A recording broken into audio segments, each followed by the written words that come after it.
12시간의 비행 끝에 도착한 서울의 차가운 공기가 내 피부를 스치자마자 모든 게 무너지는 소리가 들렸다. 그의 어머니가 포크를 탁 내려놓으며 내뱉은 그 한마디 경계성 비만이잖아. 우리 집안에 이런 며느리가 어울릴까?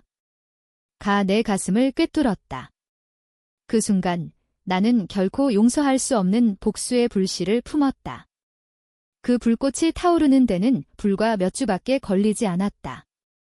비행기에서 내리는 순간 다리가 후들거렸다. 12시간 동안 좁은 좌석에 갇혀 앉아있던 탓이었다. 라에서 서울까지 그 긴 여정은 단순한 이동이 아니었다. 내 인생의 전환점이었다. 민준과 만나 미국에서 3년을 보낸 후 마침내 그의 가족을 만나러 오는 길 우리는 결혼을 앞두고 있었고 그의 어머니는 꼭 와서 밥 한 번 먹자라고 따뜻하게 초대했다. 적어도 전화로는 그랬다. 인천공항을 빠져나오자 민준의 차가 기다리고 있었다. 그는 웃으며 문을 열어주며 말했다. 피곤할 텐데 집에 가서 쉬어. 엄마가 맛있는 거 차려놓으셨어. 그의 미소가 내 피로를 녹여주었다. 민준은 늘 그랬다. 부드럽고 이해심 많고 나를 아껴주는 남자. 미국에서 우리는 작은 아파트에서 꿈을 키웠다. 나는 그래픽 디자이너로 일하며 그는 IT 엔지니어로 커리어를 쌓아갔다. 결혼은 자연스러운 다음 단계였다. 강남의 고급 아파트 단지로 들어서자 불안이 스멀스멀 피어올랐다. 한국은 나에게 낯설었다. 10년 넘게 미국에서 산 탓에 서울의 번잡함이 숨막혔다. 민준의 손을 잡고 엘리베이터에 오르자 그의 어머니가 문을 열고 나왔다. 50대 중반쯤 된 여성, 세련된 한복 치마를 입고 미소 짓는 모습이 인상적이었다. 어서 와, 지은아. 오랜만에 한국 왔네. 그녀의 목소리는 부드러웠다. 적어도 그 순간에는 저녁 식사가 시작되었다. 테이블 위에는 한우구이, 비빔밥, 김치전 한국식 한상이었다. 나는 지쳤지만 최선을 다해 웃었다. 엄마, 정말 맛있게 차리셨어요. 고마워요. 민준이 옆에서 고개를 끄덕였다. 대화는 가볍게 흘렀다. 내 미국 생활, 직장 이야기, 결혼 계획. 그러다 갑자기 그녀의 시선이 내 몸을 훑었다. 포크가 멈췄다. 지은아, 너 살이 좀 쪘네. 그녀의 말투가 변했다. 가벼운 농담처럼 들렸지만 눈빛이 날카로웠다. 나는 웃으며 대답했다. 아, 비행기에서 스트레스 먹기 해서요. 곧 빠질게요. 하지만 그녀는 멈추지 않았다. 아니, 그게 아니라. 경계성 비만이잖아. BMI 봤어? 우리 집안은 건강이 중요해. 민준아, 너도 알잖아. 민준이 어색하게 웃었다. 엄마, 그런 말 하지 마세요. 지은이 피곤해요. 하지만 그의 목소리에 힘이 없었다. 나는 충격으로 입이 떨어지지 않았다. 12시간 비행 후 땀과 피로에 찌든 채 도착한 나에게 던지는 첫 인사말이 이건가? 경계성 비만. 그 단어가 내 머릿속을 울렸다. 미국에서 나는 165cm에 58kg. 평균 몸무게였다. 하지만 그녀의 눈에는 다르게 보였나 보다. 식사가 끝난 후 나는 화장실로 도망쳤다. 거울 앞에서 눈물이 흘렀다. 왜 이런 식으로? 민준이 따라와 안아주었다. 미안해, 엄마가 가끔 직설적이셔. 괜찮아. 그의 위로는 빈 껍데기처럼 느껴졌다. 그날 밤 그의 방에서 잠을 이루지 못했다. 복수의 씨앗이 싹트기 시작한 건 바로 그때였다. 단순한 모욕이 아니었다. 이는 시작일 뿐이었다.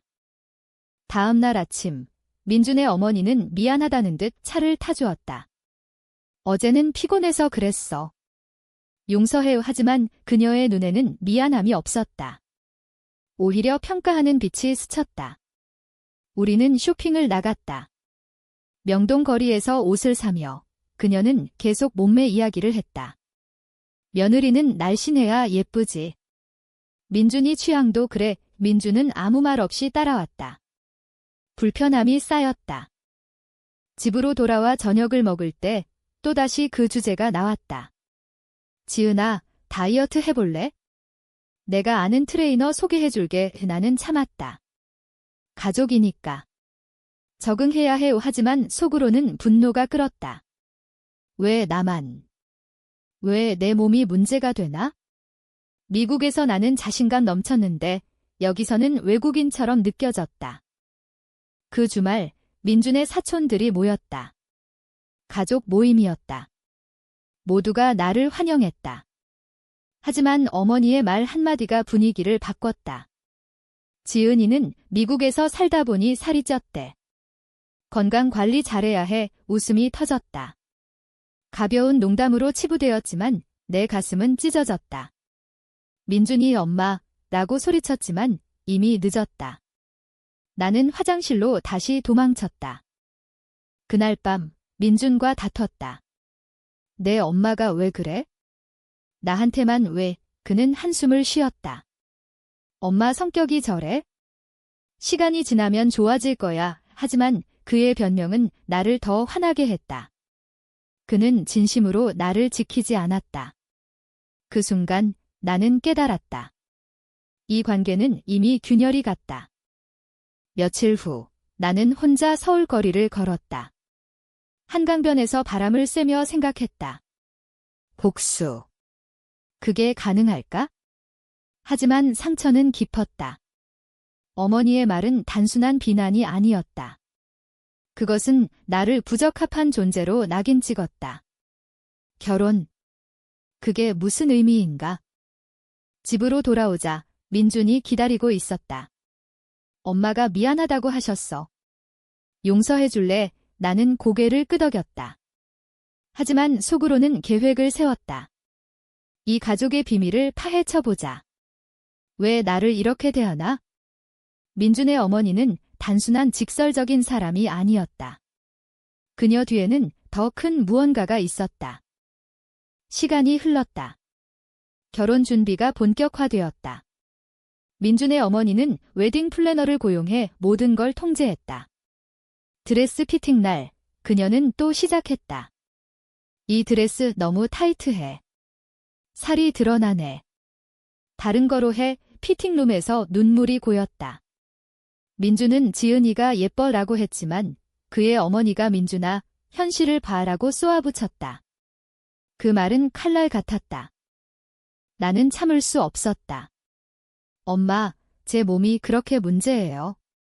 제가 왜 여기 왔는지 아세요? 민준이를 사랑해서요. 그녀는 웃었다. 사랑. 그건 기본이야. 하지만 가족은 완벽해야 해. 완벽. 그 단어가 내 뇌리를 맴돌았다.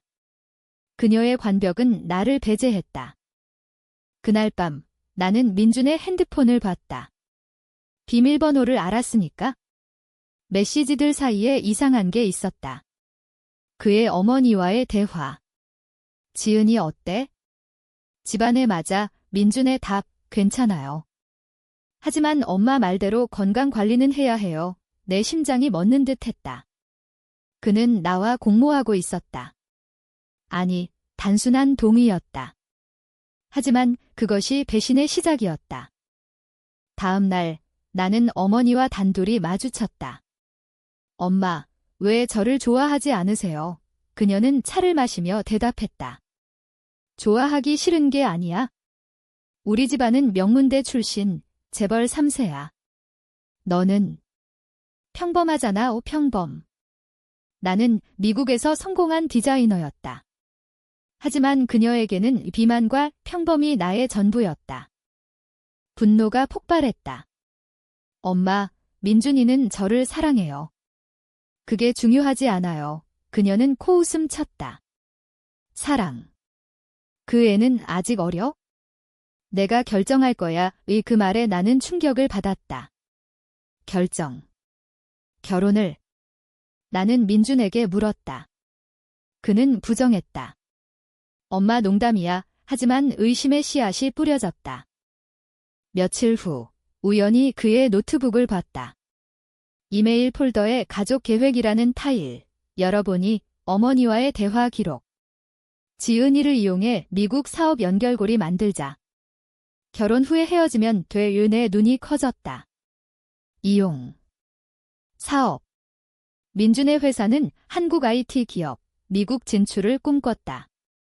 나는 그 연결고리였다. 내 직장 네트워크를. 눈물이 흘렀다. 배신이었다. 3년의 사랑이 거짓이었다. 나는 조용히 짐을 쌌다. 하지만 떠나지 않았다. 복수를 택했다. 먼저 증거를 모았다. 스크린샷, 녹음. 어머니의 말들, 민준의 메시지. 모든 걸.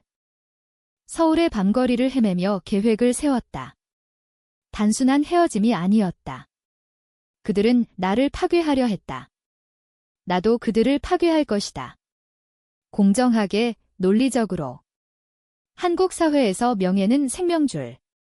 그걸 끊으면 된다. 첫 번째 단계, 가족 모임에 참석. 웃으며 완벽한 며느리 흉내. 하지만 속으로는 정보를 모았다. 민준의 어머니는 재벌가의 과부, 회사 지분을 쥐고 있었다. 그녀의 비밀. 과거 스캔들. 아버지의 불륜, 숨겨진 자식. 인터넷에서 파헤쳤다. DC 인사이드, 커뮤니티. 오래된 소문. 민준에게는 아무것도 모르는 척 사랑해라고 속삭였다. 그는 안도했다. 하지만 그의 눈에 죄책감이 스쳤다.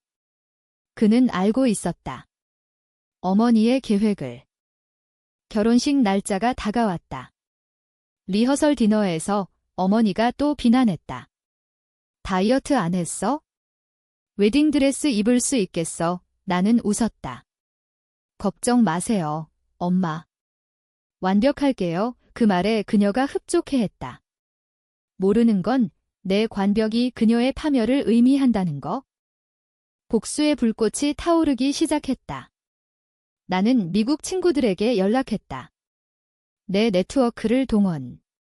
민준의 회사 미국 진출 계획을 방해할 정보. 경쟁사의 익명으로 팁. 이 회사 내부 비리 있어. 증거는 가짜가 아니었다. 어머니의 지분 세탁 소문. 서울에서 혼자 사는 아파트를 구했다. 민준에게는 직장 때문에라고 했다. 그는 의심하지 않았다. 어머니는 혼자 사는 며느리? 안 되라고 반대했지만 나는 밀어붙였다. 독립이 복수의 기반이었다. 밤마다 자료를 모았다. 민준의 어머니, 박 여사, 그녀의 과거를 깊이 파헤쳤다. 20년 전 남편의 불륜으로 이혼 위기. 하지만 돈으로 무마. 숨겨진 딸, 사생아. 그 아이의 어머니는 가정부였다. 소문은 블라인드 앱에 남아있었다. 나는 그걸 증명할 증인을 찾았다. 옛 가정부, 지금은 지방에 사는 할머니. 연락했다. 돕겠어요. 그 여자가 내 인생 망쳤으니까? 민준과의 관계는 위태로웠다. 그는 점점 차가워졌다. 너 요즘 이상해. 나는 스트레스 때문이라고 했다. 하지만 밤에 그의 전화를 도청했다. 앱으로. 어머니와의 통화, 지은이 의심하는 것 같아. 빨리 결혼하자. 그는 동의했다. 네, 엄마. 상처가 깊었다. 사랑했던 남자, 배신자. 하지만 감정은 복수의 연료. 나는 다이어트 클럽에 들어갔다. 어머니의 추천으로. 거기서 그녀의 친구들을 만났다. 상류층 아줌마들. 그들 사이에 소문을 퍼뜨렸다. 박 여사님, 과거에 사생아 소문 있어요. 가벼운 수군거림. 불씨였다. 결혼식 한 달 전 민준의 회사에 타격이 왔다. 미국 파트너가 철회. 내부 문제로 그는 패닉. 지은아, 내 네트워크 좀. 나는 도와줄게 라고 했지만 뒤에서 방해했다. 내 친구가 쥐험해라고 조언했지만 멈추지 않았다. 가족 모임에서 고조가 터졌다. 어머니의 생일 파티. 나는 선물을 들고 갔다. 고급 보석. 하지만 속으로는 녹음기 켜놓음. 그녀가 취해서 말했다. 지은이. 그냥 도구야.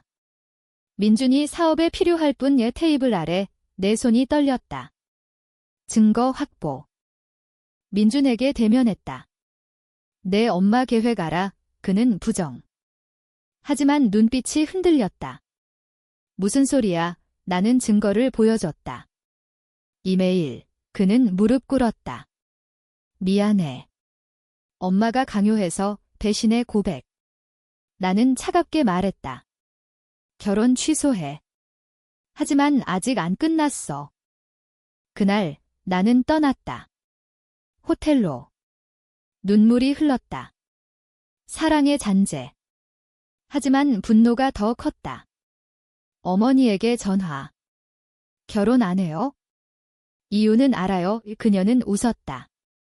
내가 뭘 안다고. 그 오만이 내 결의를 굳혔다. 이제 본격적인 복수. 미디어의 익명 제보.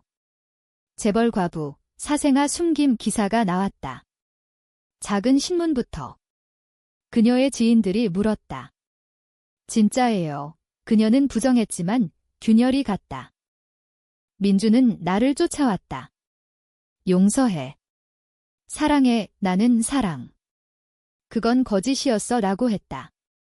그는 울었다. 하지만 그의 눈에 여전한 이기심. 그는 어머니 편이었다. 복수의 파도가 밀려왔다. 어머니의 스캔들이 퍼졌다. TV 뉴스까지. 박씨 가문, 과거 비리 의혹. 그녀의 친구들이 등을 돌렸다. 상류층 모임에서 배제. 그녀는 나를 의심했다. 너냐. 이게 다 내 짓이야. 전화로 소리쳤다. 나는 침묵. 증거 있어요. 아니면 입 다물어요. 민준의 회사는 위기. 주가 하락. 그는 나에게 빌었다. 도와줘. 내가 아니면 안 돼. 나는 웃었다. 왜? 내가 비만이라서. 그의 얼굴이 창백해졌다. 그 순간 후회했다. 복수는 달콤했지만 공허했다. 가족이 무너졌다. 어머니는 병원에 입원. 스트레스성 위궤양. 민주는 전마가 죽을지도 몰라라고 했다. 나는 동정심이 들었지만 억눌렀다.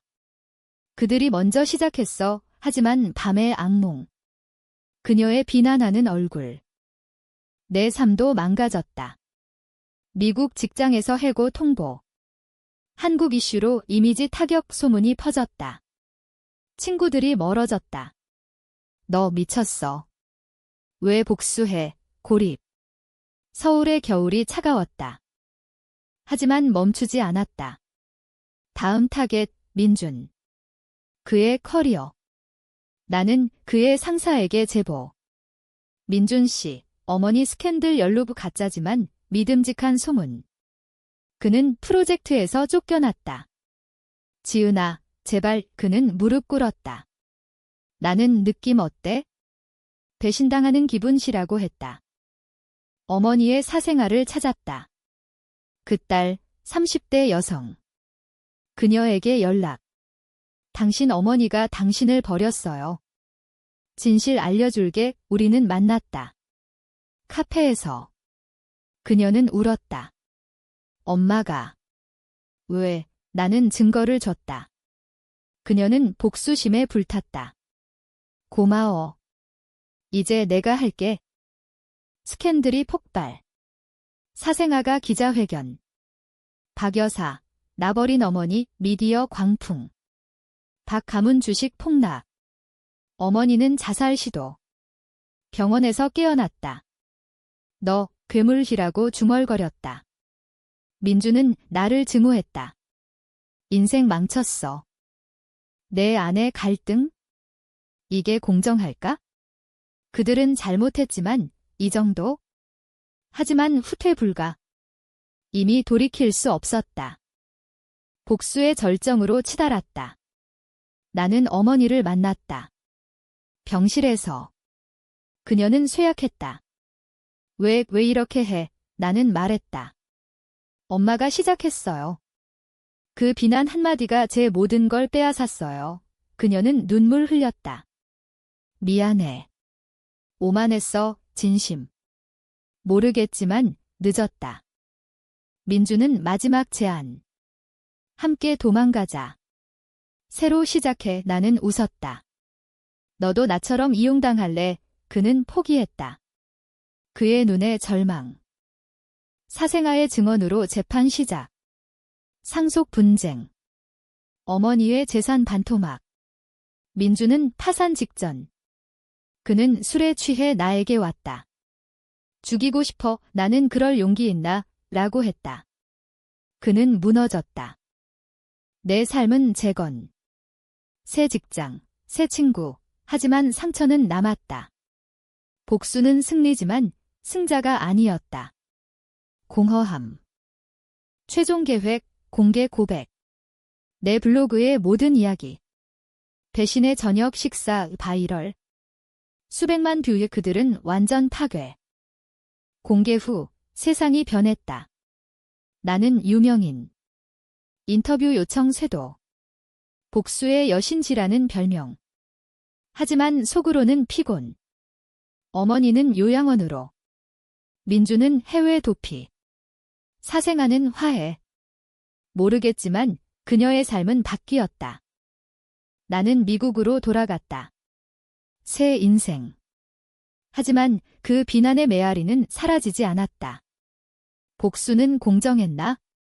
아마도. 하지만 후회는 영원. 결말, 한강 다리에서 서서 바람을 느꼈다. 이제 자유야. 하지만 자유는 비싸다. 영원한 상처와 함께.